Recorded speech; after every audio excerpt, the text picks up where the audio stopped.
शारदे करुणानिधे सकलानवाम्ब सदा जना।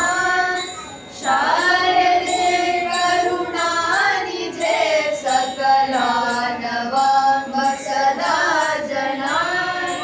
शारणादिमगीतवैभवपूरिताखिलदिक्तते। शारदे करुणानिधे सकलानवाम्ब सदा जना। धर्मभूषणभूषिते वररत्नमौलिविराजिते। धर्मभूषणभूषिते वररत्नमौलिविराजिते। सर्वदायिनि कर्ममोचनि निर्मलं कुरु मानसं। शारदे करुणानिधे सकलानवाम्ब सदा जना। हस्तसञ्धृतपुस्तकाशपटी सुधाघटमूर्तिते। हस्तसञ्धृतपुस्तकाक्षपटी सुधाघटमूर्तिते। दष्टवास्तिविवर्धने चतुरो नरः प्रचरोऽथवा। शारदे करुणानिधे सकलानवाम्ब सदा जना। चारणादिमगीतवैभवपूरिताखिलदिक्तते। शारदे करुणानिधे सकलानवाम्ब सदा जना। सकलानवाम्ब सदा जना। सकलानवाम्ब सदा जना।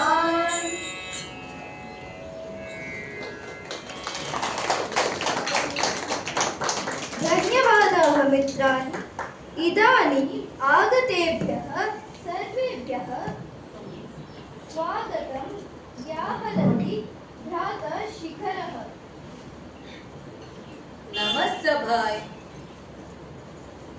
नमस्सभायै सभापतिभ्यश्च पञ्चम वसन्तशिबिरस्य समारोपसमारम्भे अद्य सम्मिलिताः स्मः। अद्य कार्यक्रमं द्रष्टुम् आगतेभ्यः पोषकेभ्यः अतिथिभ्यः सर्वेभ्यः सर्वाभ्यः च बद्धेन अञ्जलिना नतेन शिरसा स्वागतं ब्रवीमि। स्वागतं सुस्वागतम्। धन्यवादः। गेयं गीता नाम सहस्रम्। पुराणेतिहासस्तोत्रादिषु गीता अत्युत्तमा। जलं शरीरं पुनाति, मनः तु गीता पुनाति। इदानीं गीतायाः पठनं कुर्वन्ति छात्राः।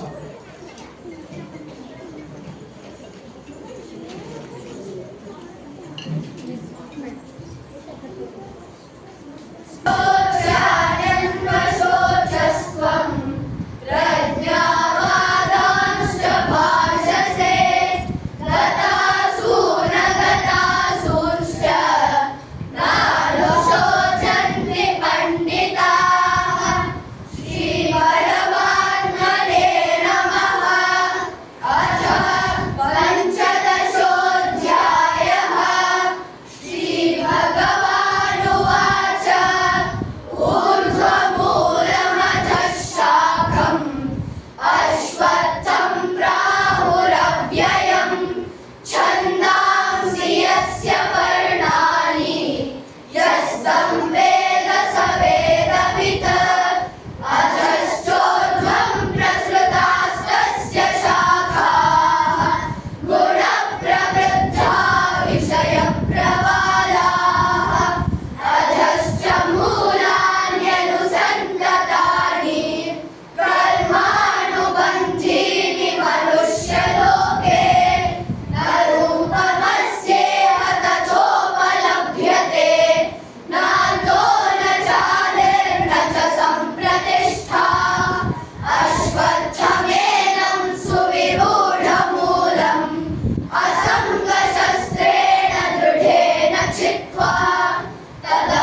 विभो जय जय हे गुह षण्मुख सुन्दर देहि रतिं तव पादयुगे गुह करुणारुणचेल परिष्कृत तारक मारक मारतनो जलनिधि तीर सुशोभिवरालय शङ्कर सन्नुत देव गुरो विहित महाध्वर सामनि मन्त्रित सौम्य हृदन्तर सोमतनो जय जय हे गुह षण्मुख सुन्दर देहि रतिं तव पादयुगे लवलिकया सह केलिकलापर देव सुतार्पित माल्यतनो गुरुपद संस्थित शङ्कर दर्शित तत्त्वमय प्रणवार्थ विभो विधिहरि पूजित ब्रह्म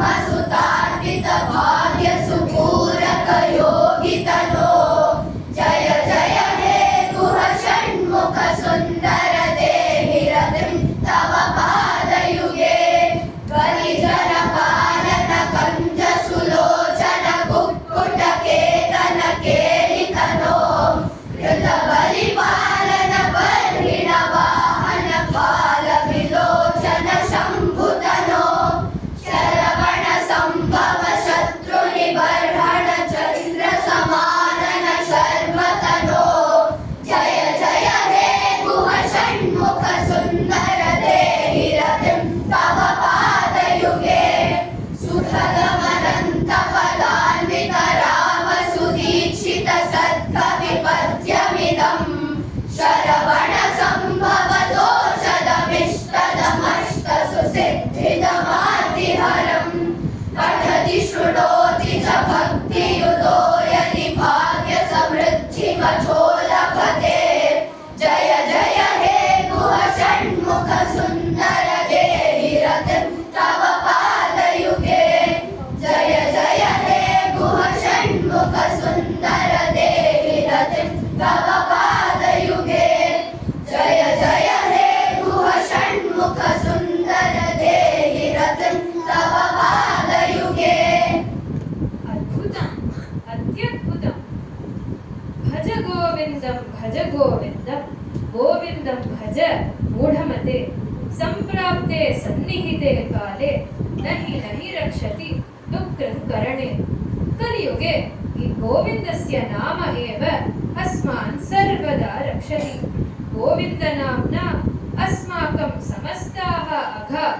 विनश्यन्ति इदानीम् आगच्छन्तु गोविन्द अच्युत माधव विष्णु गोकुलनायक कृष्ण इति स्मृत्वा गोविन्दं परमानन्दामृतं पिबाम सत्यं ज्ञानमनन्तं नित्यमनाकाशं परमाकाशं दोषप्राङ्गणरिङ्गणलोलमनायासं परमायासं मायाकल्पितनानाकारमनाकारं भुवनाकारं श्यामानाथमनाथं प्रणमत गोविन्द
प्रणमत गोविन्दं परमानन्दम् कालं कारणकारणमादिमनादिं कालघनाभासं कालिन्दीगतकालिय शिरसि सुनृत्यन्तं मुहुरत्यन्तं कालं कालकलातीतं कलिताशेषं कलिदोषघ्नं कालत्रयगतिहेतुं प्रणमत गोविन्दं परमानन्दम् वृन्दावनभुवि वृन्दारकगणवृन्दाराजितवन्द्याय वृन्दाभामलमन्दस्मेरसुधानन्दं सुमहानन्दम् वन्द्याशेषमहामुनिमानसवन्द्यानन्दपदद्वन्द्वम् वन्द्याशेषगुणार्थिं प्रणमत गोविन्दं परमानन्दम् गोविन्दाष्टकमेतदधीते गोविन्दार्पितचेतायः गोविन्दाच्युतमाधव विष्णु गोकुलनायक कृष्णेति गोविन्दार्पिसरोजध्यानसुधाजलधौतसमस्ताघः गोविन्दं परमानन्दामृतमन्तस्थं सतमभ्येति गोविन्दं परमानन्दं भज गोविन्दं परमानन्दं गोविन्दं परमानन्दं भज गोविन्दं परमानन्दं भज गोविन्दं परमानन्दं भज गोविन्दं परमानन्दम्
वेदान्तवेद्यं सुरवैरिणीनं शुभप्रदं वर्तिमनान्तराणां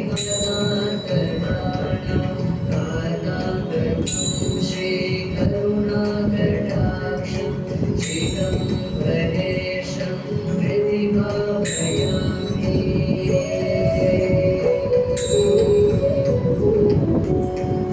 हे मातृचापं त्रिगुणात्मभावं गुहात्मजं व्याघ्रपुरे समाद्यं श्मशानवासं कृशवाहनादं चिदम्बरेशं प्रतिभावयामि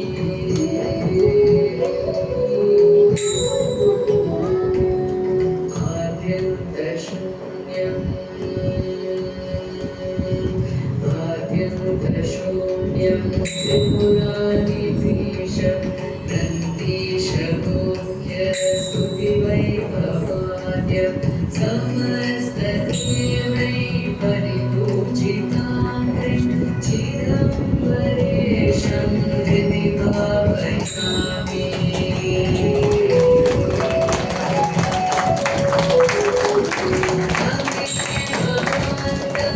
अनुभूति सर्वम् अनेकरूपं परमात्मेकं विनाकपाणि भुवनाशयेतु चिदम्बरेशं हृदि भावयामि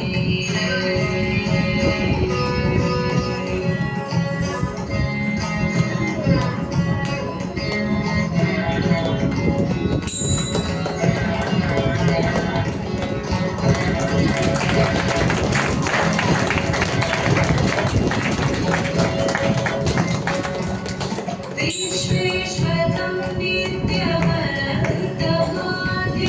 त्रिलोचनं चन्द्रकलावतंसं पतिं पशूनां हृदि सन्निवेशं चिदम्बरेशं हृदि भावयामि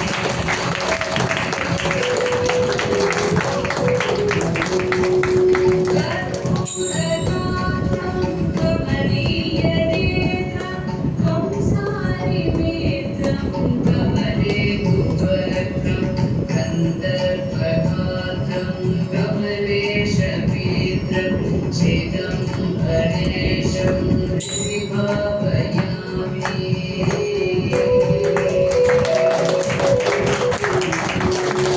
दिगम्बरं चन्द्रसेनल्पहासं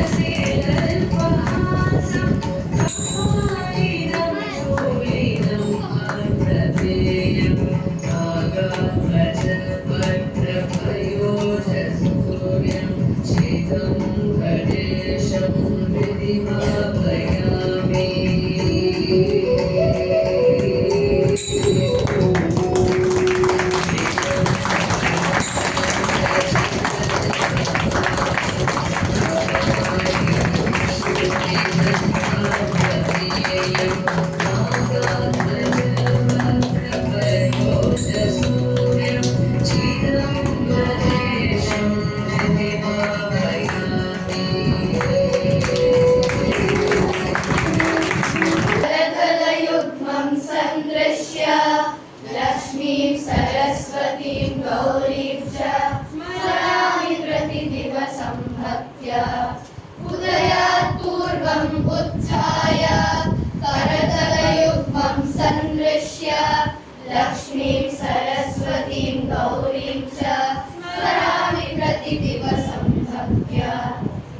रामः याति सीतया सह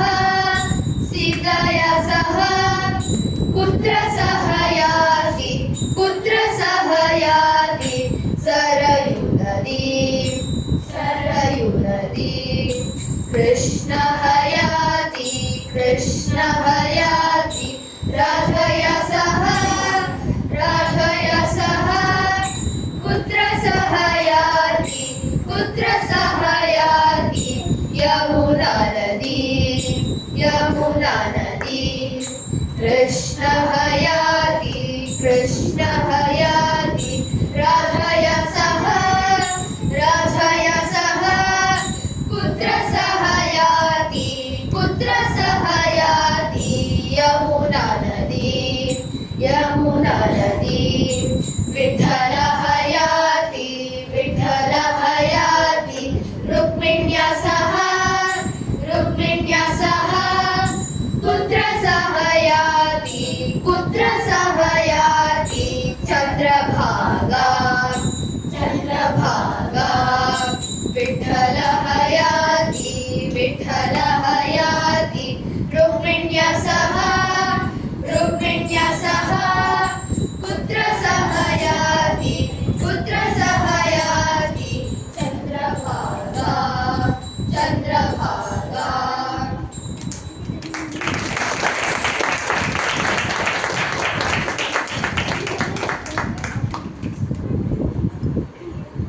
तत्पदं तत्परिमार्गितव्यं यस्मिन् गता न निवर्तन्ति भूयः तमेव चाद्यं पुरुषं प्रपद्ये यतः प्रवृत्तिः प्रसृता पुराणी।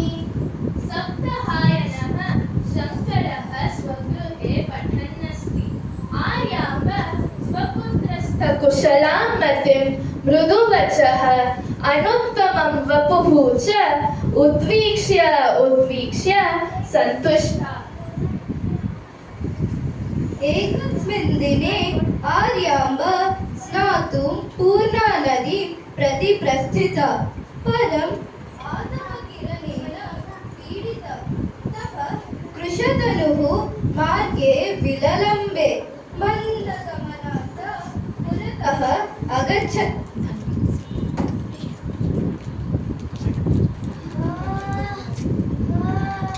आतपकिरणः कठोरः एकं पदमपि पुरतः गन्तुं न शक्नोमि।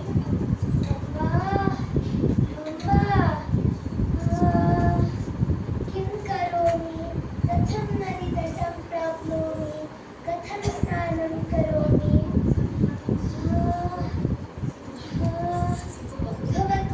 भवतु प्रयत्नं करोमि।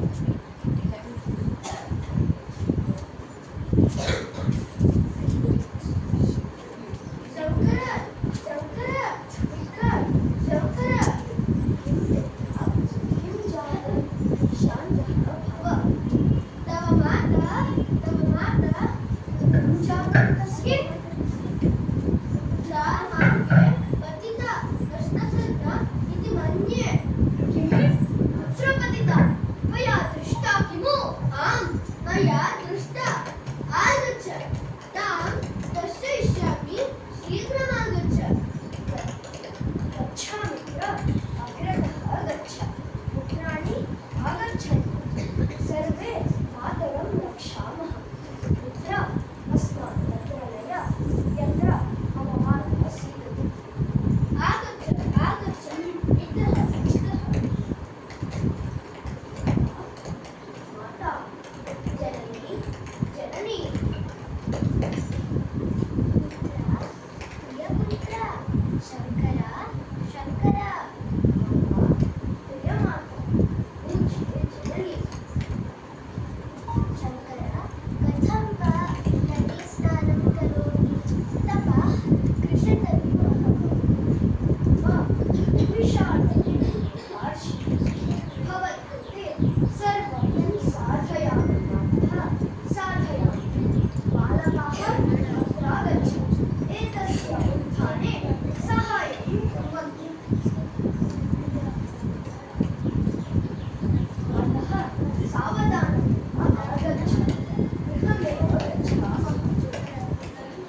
यद्यपि शङ्करगृहसमीपे महति गृहसमीपस्थं श्रीकृष्णमन्दिरं रक्षन्ती वहति।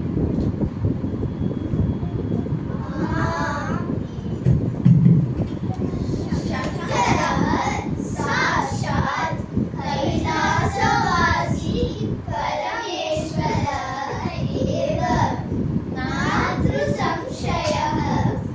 अहोऽस्य मातृभक्तिः धन्यार्याम्बा, या ईदृशं तनयं प्राप्तवती।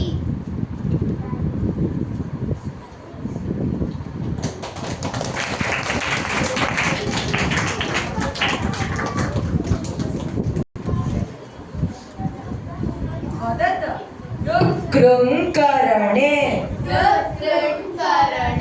अशभोजने भूसत्तायां गमृगतौ। रे वृद्धः यूयं कुत्र गच्छन्ति? आगच्छत, उपविशत। इदानीं वदत करोति कुरुतः कुर्वन्ति करोति कुरुतः कुर्वन्ति करोषि कुरुतः कुरुथ करोषि कुरुतः कुरुथ करोमि कुर्वः कुर्मः करोमि कुर्मः कुर्मः। किं किं किं वदत? कूर्मः नाम गच्छपः। गच्छपः मन्दं मन्दं चलति, तथा युष्माकं बुद्धिरपि मन्दमेव। सम्यक् वदत कुर्मः कर्मः। अहो बह्विनः यूयं कर्म कर्म मम कर्म। एतान् वृद्धान् बधिरान् युष्मान् बोधयितुम् आगतः। सम्यक् वदत कुर्मः। हे स्वामिनः, भवन्तः किं कुर्वन्ति? हे वृद्धान्, भवन्तः किं पठति? किं पठति अतिवृद्धदशायाम्?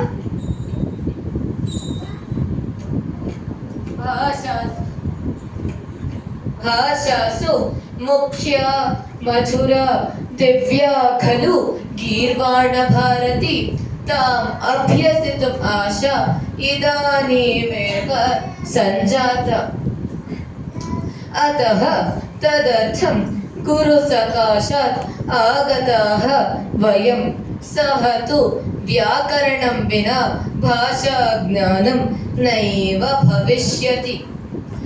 अतः अप्रथमतः धातून् शब्दादीन् च पठत इति उपादिशत्।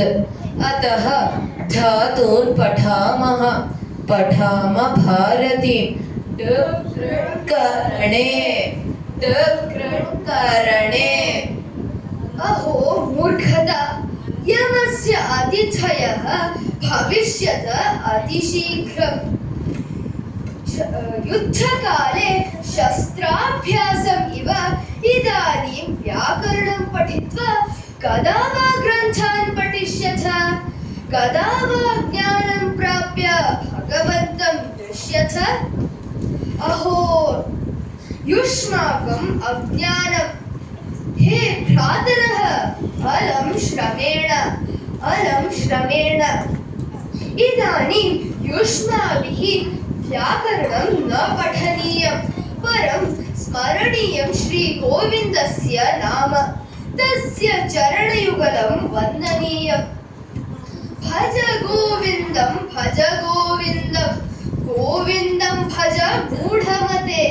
सम्प्राप्ते सन्निहिते काले नहि रक्षति डुक्कृङ्करणे।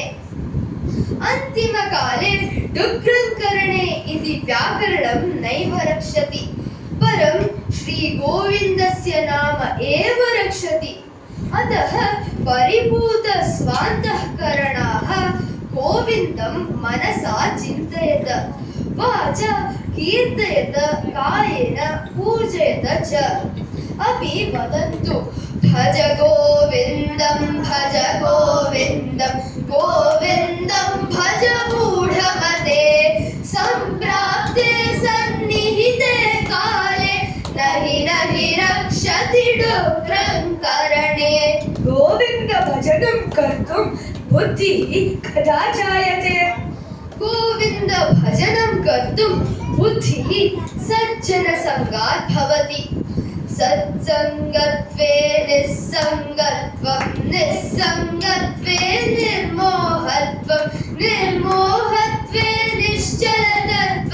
निश्चलतत्वे जीवन्मुक्तिः संसार विषवृक्षस्य द्वे फले हि अमृतोपमे सुभाषित रसास्वादः संगतिः सुजनैः सह इति उक्तं खलु उत्तमैः तादृश सत्सङ्गः अति दुर्लभः सत्सङ्गे वसन्तं मनुष्यं साधवः सुजनाः बोधयन्ति अतः तस्य मनः असत्यवस्तुनि आशा न भवति अतः मनुष्यः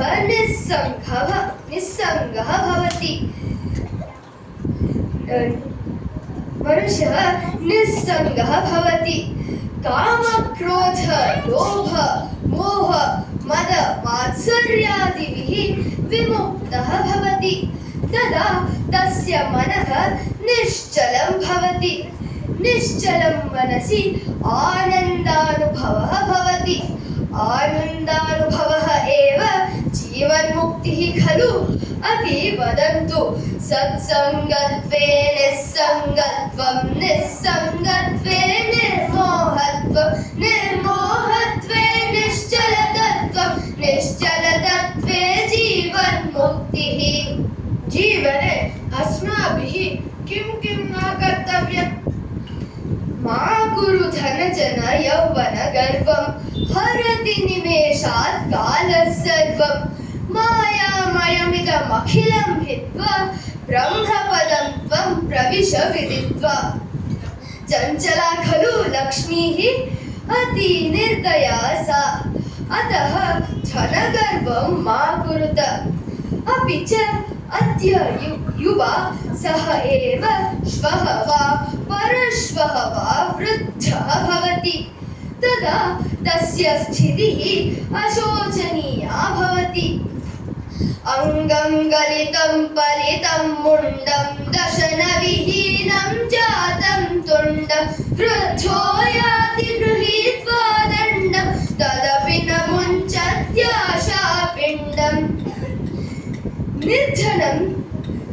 निर्धनं धनार्थम् एव जनाः आगच्छन्ति निर्धनं जरठं भार्या निन्दति पुत्रः च गर्हति अपि च धनेन जनेन यौवनेन वा दुःखमेव सम्भवति इति ज्ञात्वा आत्मविचारणं कुरुत अपि वदत मा कुरु धनजन यौवन गर्वं हरति निमेषात् कालः सर्वं मायामयमिदमखिलं हित्वा ब्रह्मपदं त्वं प्रविश विदित्वा केनानर्थं भवति अर्थमनर्थं भावय नित्यं नास्ति तत्सुखलेशः सत्यं पुत्रादपि धनभाजां भीतिः सर्वत्रैषा विहिता रीतिः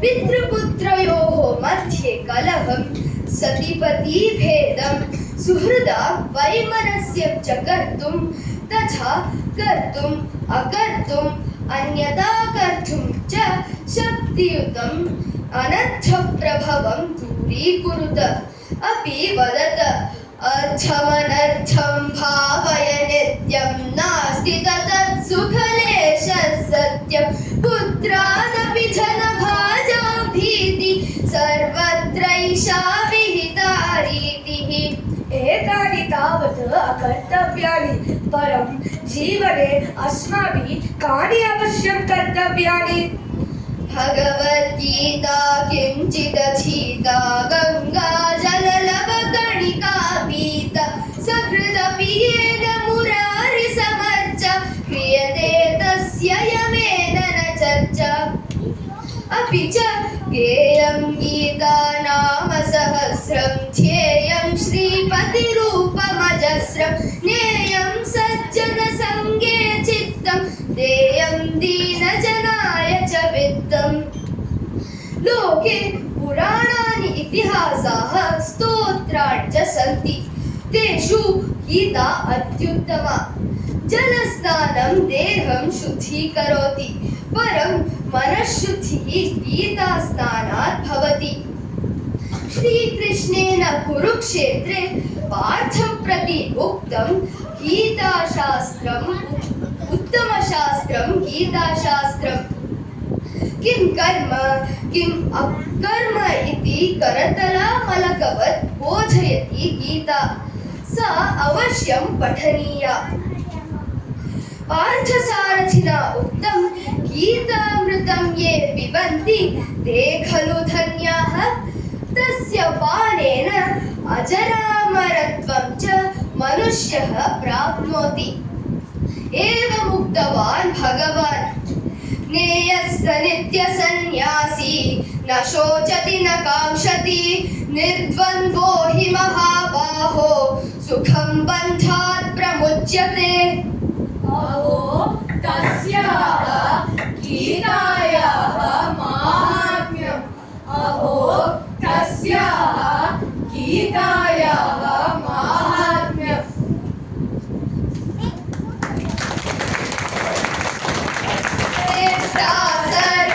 सर्वभूतानां मैत्रः करुण एव च निर्ममो निरहङ्कारः समदुःखसुखः क्षमी सन्तुष्टः सततं योगी यदात्मा दृढनिश्चयः मय्यर्पितमनो बुद्धिः यो मद्भक्तः स मे प्रियः यस्मान्नो द्विजते लोको लोकान्नो द्विजते च यः हर्षामर्षभयोद्वेगैः मुक्तो यः स च मे प्रियः अनपेक्षः शुचिर्दक्षः उदासीनो गतव्यथः सर्वारम्भपरित्यागी यो मद्भक्तः स मे प्रियः यो न हृष्यति न द्वेष्टि न शोचति न काङ्क्षति शुभाशुभपरित्यागी भक्तिमान् यः स मे प्रियः राम राम राम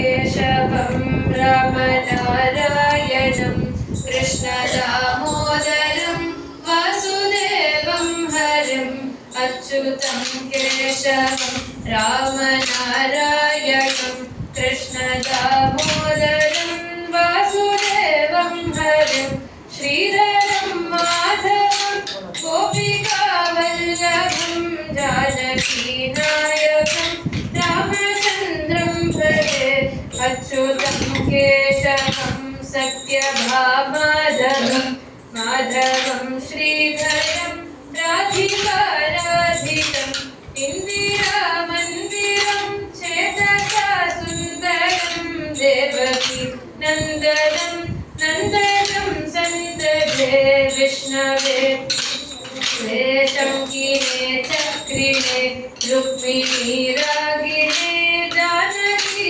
जानके वल्लभी वल्लभ याचिकयात्मने कंसविध्वंसिने वंशिने ते नमः कृष्ण गोविन्द हे रामनारायण श्रीपते वासुदेवासित श्रीनिधे अच्युतानन्द हे माधव दोक्षज द्वारकानायक द्रौपदी रक्षक राक्षसक्षोभित सीतया शोभितो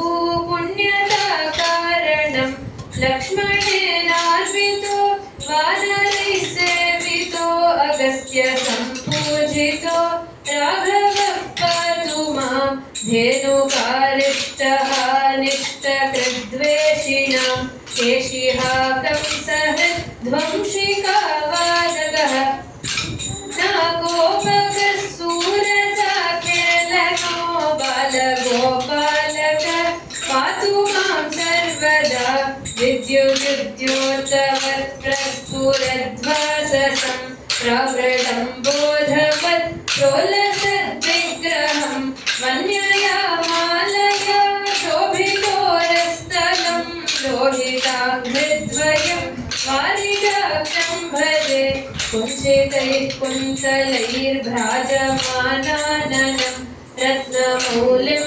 लसत्कुण्डलं गण्डयोर्हारकेयूरकं कङ्कणप्रोज्ज्वलं किङ्किणीमञ्जुलं श्यामलं तं भजे अच्युतस्याशकं यः पठेदिष्टदं प्रेमतः प्रत्यहं पुरुषस्सस्पृहं वृत्ततः सुन्दरं वेद्य विश्वम्भरं तस्य वश्यो हरिर्जायते सत्वरं तस्य वश्यो हरिर्जायते सत्वरं तस्य वश्यो हरिर्जायते सत्वरम्.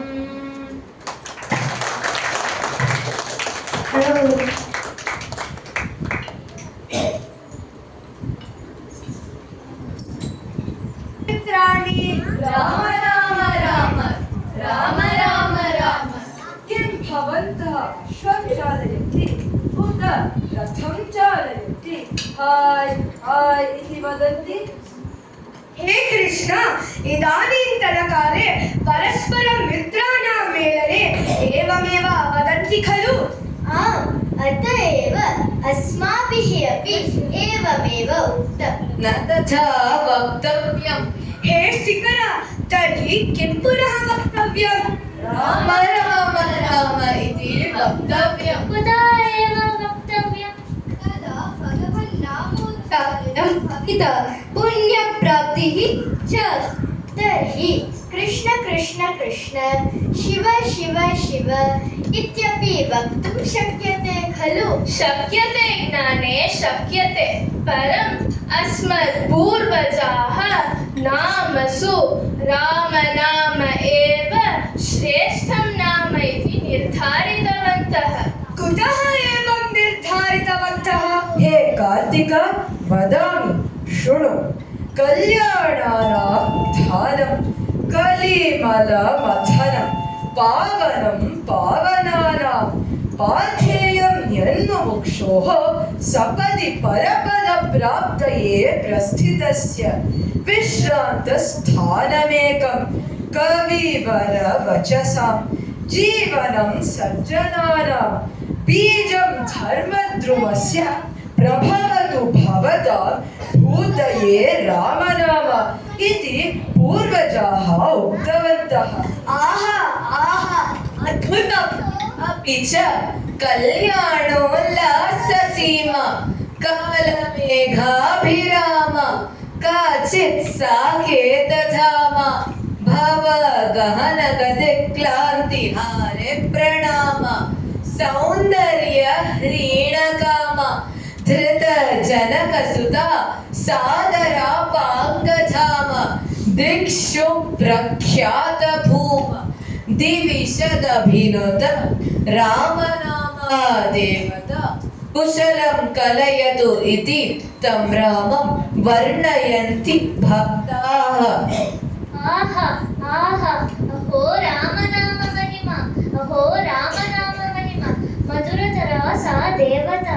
अहं वदामि पुनः रामनाम महिमानं। वद. रकालोच्चारणेनैव मुखानिर्यन्ति पातकाः पुनः निर्विषभीत्यैव मकारस्तु कवाटवत्. राम राम, आम्, मकारस्तु कवाटः एव. मित्राणि, पुनश्च अष्टाक्षरमहामन्त्रः ॐ नमो नारायणाय खलु? भवत्